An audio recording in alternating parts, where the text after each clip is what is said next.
Before we begin, remember this. I am not here to comfort you.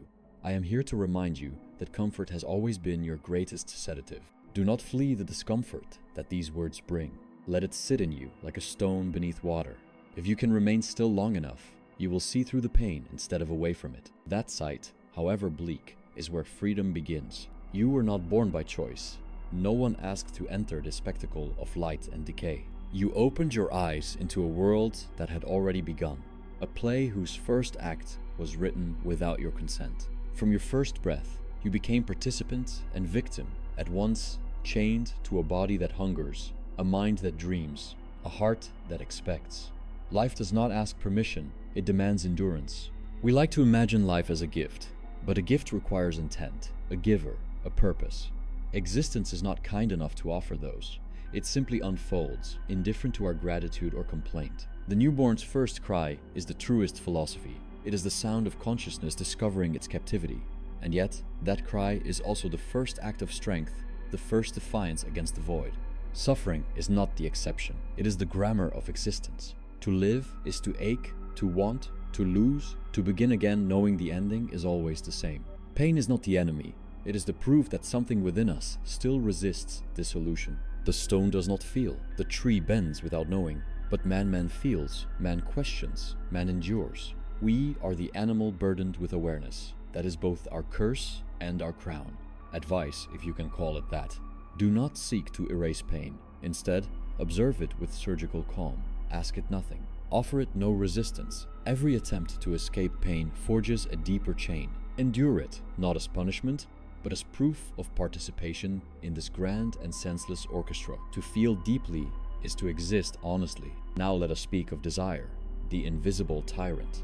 Schopenhauer called it the will that blind, aimless striving that animates all things. It is the hidden engine of the cosmos, the pulse beneath your ambitions, the whisper beneath your prayers. The will is hunger itself, not for food or wealth, but for continuation. It does not know why it wants, it simply wants. It wants through you, breathes through you, suffers through you. You are its instrument, not its master. Every desire is a promise that cannot be kept. The moment you attain it, satisfaction collapses into ash. Fulfillment is the brief silence between two appetites. You have felt this, the thrill of the goal achieved, immediately followed by the dull hunger for something else. That restlessness is not a flaw of character. It is the architecture of being. When you say, I am happy, what you mean is, for this moment, the knife has stopped twisting. But it will twist again. The will ensures it. And yet, knowing this, we keep moving toward love, toward ambition, toward some mirage that keeps us from staring too long into the abyss. This is not stupidity, it is instinct. Even awareness cannot silence the will's demand, but awareness can teach us not to worship it. My advice to you here, treat desire as weather. When it rises, observe it like thunder, magnificent, dangerous, passing. Do not make it your identity. Feed curiosity, not craving. Learn not to possess, but to perceive. Every reduction in desire is an increase in peace. Each time you whisper, enough, you defy the cosmos' oldest tyranny. Civilization, I must confess, has only worsened the problem. We call it progress. More comfort, more knowledge, more connection. But progress only multiplies appetite. A man with nothing desires food. A man with plenty desires immortality. The will grows cleverer with every invention. We no longer fight nature. We fight boredom. We no longer chase survival. We chase stimulation. The tragedy of modernity is that it has cured nearly every physical disease and left us spiritually terminal. Comfort does not free us from suffering. It refines it. We no longer scream, we scroll. We no longer hunt, we perform. The modern soul is anesthetized, not healed. You can measure a civilization by what it fears most, and ours fears silence. Every space is filled, every moment monetized, every solitude interrupted. We fear stillness because it reveals how little progress has touched the inner ache. Beneath all the glitter of the digital carnival, the same old sorrow hums. The will still wants, and nothing satisfies it. There is, however, a secret buried within this recognition, a seed of liberation disguised as despair. Once you understand that the will cannot be appeased, you stop begging from it. You begin to live not in pursuit, but in awareness. You still act, but no longer in delusion. You work, love, create. but the fever is gone. You see life not as a ladder to climb, but as a melody to be played until the last note fades. That subtle shift from ambition to observation is the first step toward peace. When desire howls again, as it will, do not curse it. Smile at it. It is only life reminding you that it still courses through your veins. Pain is not evidence that life is cruel. It is evidence that you are awake. To feel sorrow, to long, to fail, to ache, these are not signs of defect, but of participation. The gods, if they exist, do not feel. Only mortals do. That alone makes us extraordinary. And so, when I say life is suffering, I do not mean it is worthless. I mean it is real. Suffering is the raw texture of existence, the taste of consciousness. Without it, the world would be flat, colorless, mechanical. Pain gives dimension to pleasure, depth to beauty, weight to time. You would not know tenderness if you had not known loss. You would not cherish peace if you had not endured chaos. The very things you curse are the sculptors of your soul. Let me offer you something to hold. When pain comes and it will do not say, "Why me?" say, "Why not me?" Pain is the common law of being. No one is exempt. To ask why me is to pretend exemption. To say, "Why not me?" is to join the human chorus honestly. The first is arrogance. The second is awakening. The ancients sought gods to explain suffering. Modern man seeks distractions. Both avoid the same truth. Pain needs no explanation. It is the price of entry into consciousness.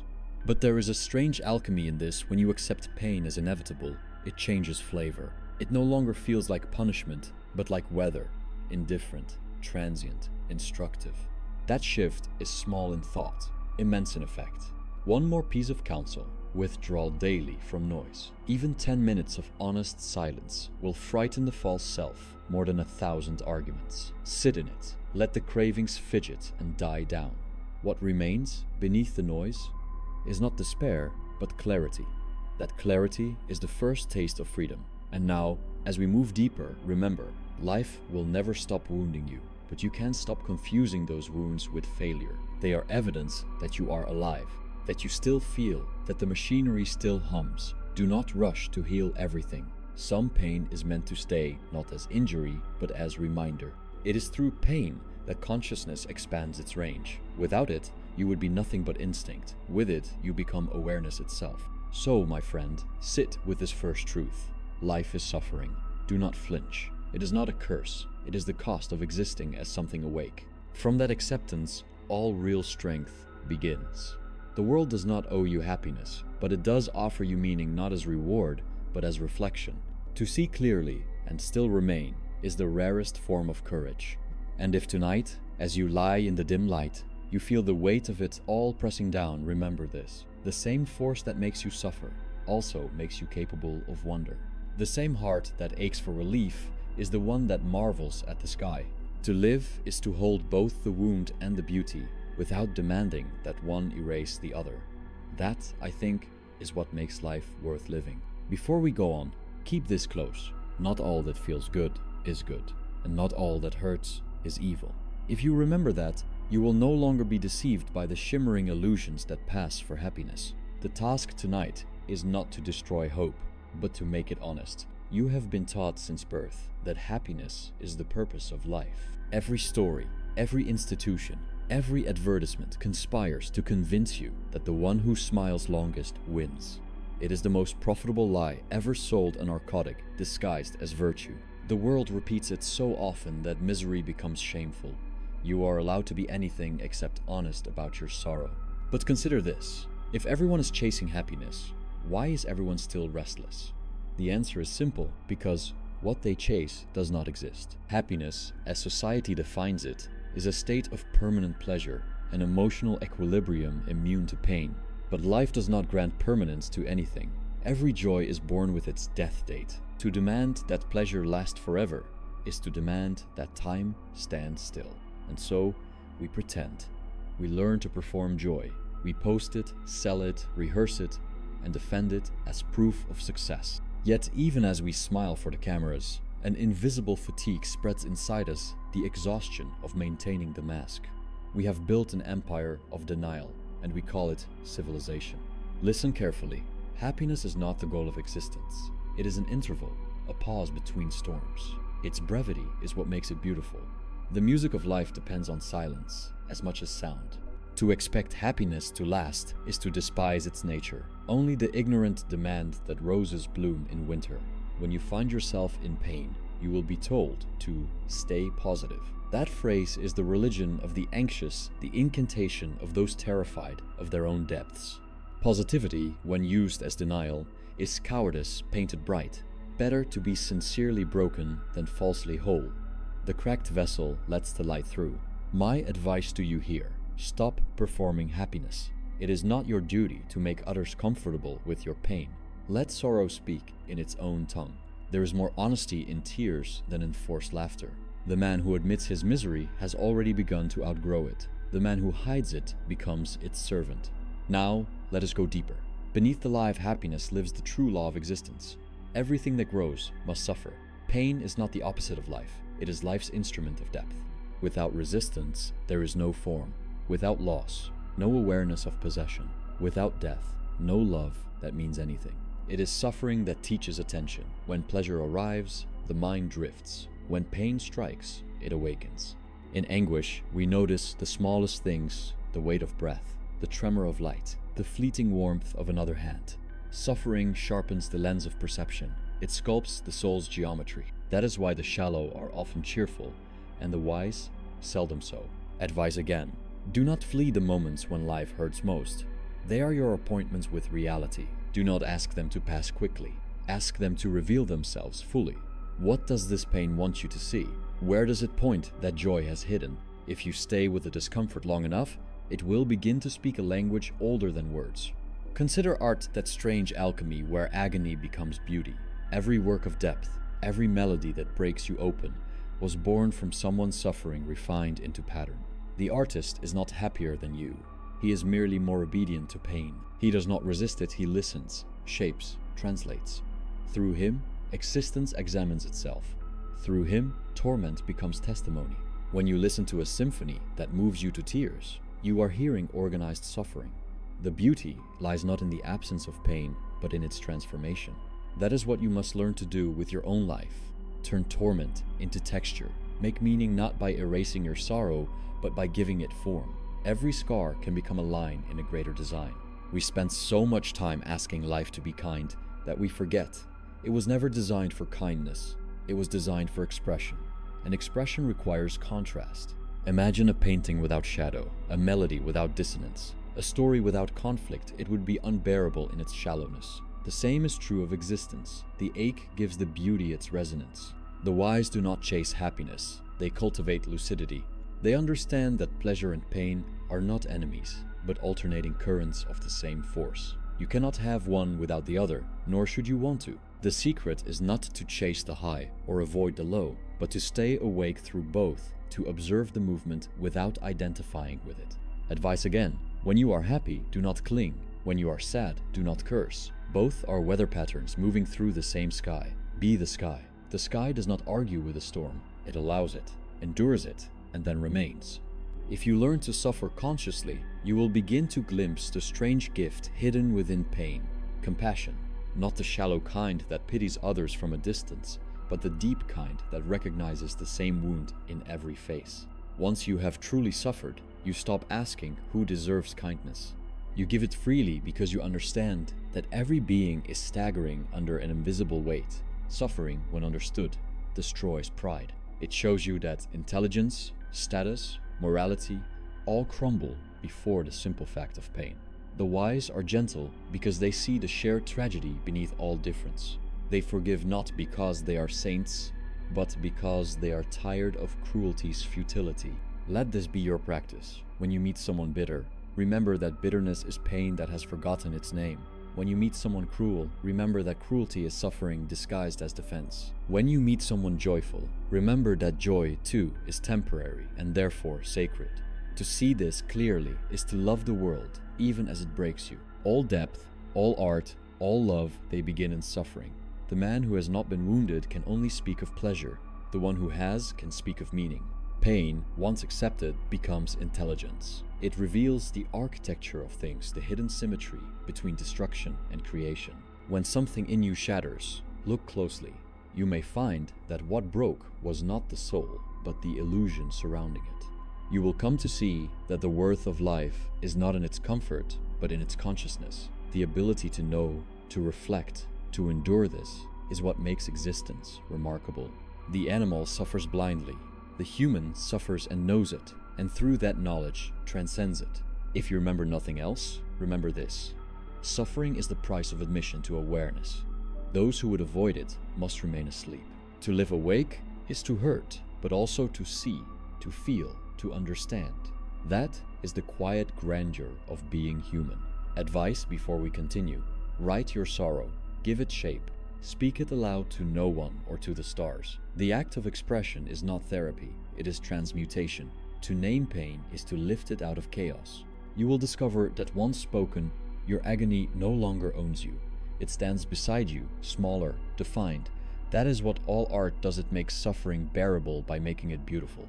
And so, my friend, let us end this part with a confession that is also a promise. Life will hurt you again and again, but each wound carries a lesson invisible to the unbroken. The goal is not to become unscarred, but to become articulate in the language of scars. That language, once mastered, turns despair into vision. The secret of endurance is not faith, not optimism, but attention. Look so closely at pain that it loses its authority. Look until it becomes detail tone, rhythm, movement. Then you will find that beneath its cruelty lies something astonishing. A pulse of being that is neither good nor evil, but purely alive. And in that pulse, you will whisper, perhaps without words, a small defiant yes. Before we go further, take this counsel. If the world feels heavy, do not rush to throw it off. Strength is not the ability to escape weight, but the poise to carry it without collapse. Let heaviness teach you gravity. Let gravity teach you depth. Now you understand why life wounds. The question remains why, knowing this, should we go on living? Why not end the sentence early and return to nothingness? The answer is both tragic and luminous, because awareness itself, even when painful, is beautiful. To be conscious, to see, to feel, to know even briefly is to participate in the miracle of existence from within. That experience, fleeting as it is worth the cost. The one who says life is meaningless is still expecting it to behave like a story with reward and conclusion. Life is not a novel. It is a field of forces, a dance of opposites, and you are a movement in that dance. You do not have to win or finish. You only have to move honestly. The meaning of the dance is not in the destination, but in the motion itself. You are alive. Therefore, you have already fulfilled the first purpose. When you truly see this, something shifts. You stop asking existence to be fair. You begin to respect it for what it is: vast, impersonal, strangely creative. You begin to whisper not, "Why must I suffer?"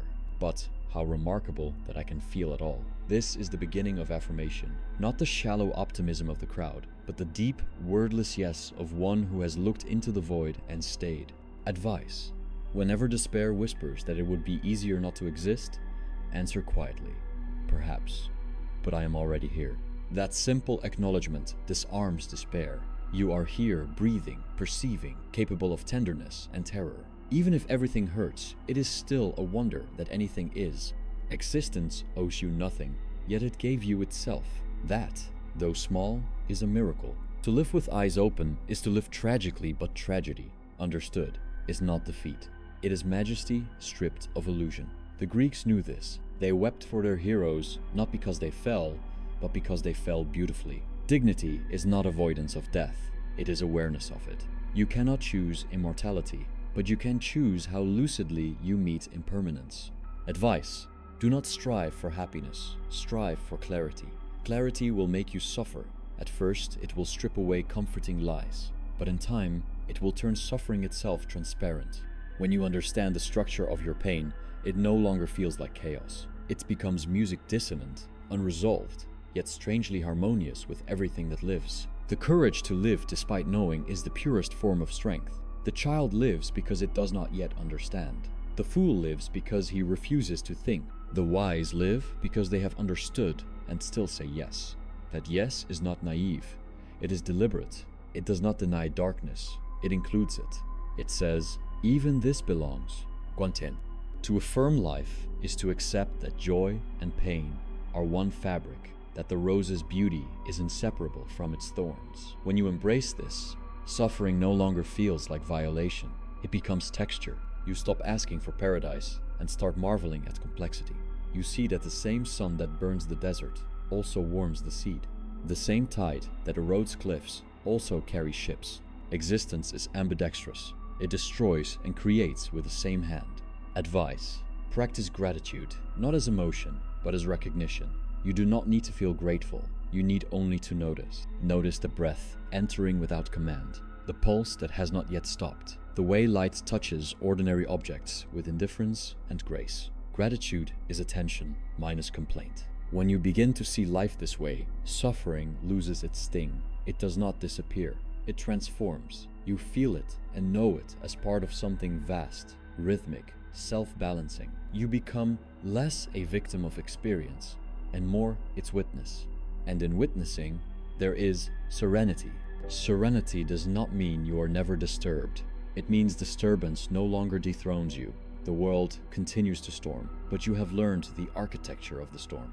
You no longer beg the wind to stop. You adjust your stance. You begin to sense a still center beneath motion, the quiet observer that has watched every rise and fall. That observer is what you truly are. Advice: once each day, sit in silence and let the mind do what it wants. Watch its craving, its resistance, its endless rehearsal of fear. Do not intervene. Soon you will see that thought and emotion move like weather across a larger sky. That sky is you untouched, infinite, aware. The more you identify with it, the freer you become. Do not seek meaning outside yourself. The world is neither kind nor cruel. It simply is. Meaning arises when your consciousness meets its pattern with acceptance. A sunset means nothing to a stone. It means everything to you. Therefore, meaning is not found in things, it is born from the one who sees them. The richer your perception, the richer the world. That is why, even when suffering fills it, life is still worth living, because the capacity to perceive itself is a form of art. To live well is not to chase perpetual joy, but to stay awake through both ecstasy and agony. To be conscious, even of despair, is nobler than to be numb. The one who can say, "Yes, I see the horror and I still wish to see more," has transcended the will's tyranny. He has turned existence into contemplation. Advice: when you love, love knowing loss is certain. When you create, create knowing destruction is inevitable. When you live, live knowing death is near. This awareness does not poison joy. It purifies it. It makes every moment precious, every gesture holy in its impermanence. Eventually, you will come to a strange peace. You will stop asking, "What is the point?" and start saying, "This is the point." Each instant, complete in itself, needs no justification. The breath, the sound of wind, the weight of your hand on the table, all sufficient, all transient, all miraculous. And when the night grows heavy again, as it will, you will not seek escape. You will sit with it. You will listen. You will remember that suffering and beauty are two syllables of the same cosmic language. To be fluent in it is to be human. In the end, peace will not come from victory, but from surrender. Not the surrender of defeat, the surrender of resistance. You will still feel pain, but you will no longer call it injustice. You will still weep, but without bitterness. You will still die, but without complaint. To die reconciled with existence, that is the final art. Advice: let go often. Let go before the world forces you to. Let go of certainty, of pride, of every hope that demands the impossible. What remains after letting go is not emptiness, but space. Space for awareness, for compassion, for quiet joy. Now look again at the world, not the ideal, but the actual. The broken streets, the tired faces, the brief laughter, the unnoticed tenderness between strangers. It is all imperfect, transient, doomed, and yet it moves you. That feeling, that ache of recognition, is the soul's yes. It is what makes life, for all its suffering, still worth living. There will be days when you forget, days when the pain blinds you, when no philosophy holds. On those days, do nothing heroic. Breathe, endure. Trust that the same force that breaks you will, in time, teach you to see. No truth ever stays buried forever. And when your final day comes, as it must, may you meet it not with fear, but with the calm curiosity of one who has finally understood. You have seen the machinery of suffering, the cruelty of the will, the futility of desire, and yet you have loved the spectacle enough to watch until the end. That, my friend, is enough. Because even now, beneath all ruin, the world still glows faintly a wounded brilliance that says, yes, I hurt, but I exist. And somewhere within you, the same light answers back, yes, I know, and I will keep watching. That mutual recognition between being and awareness, that single exchange of yes, is what makes all of this worth living.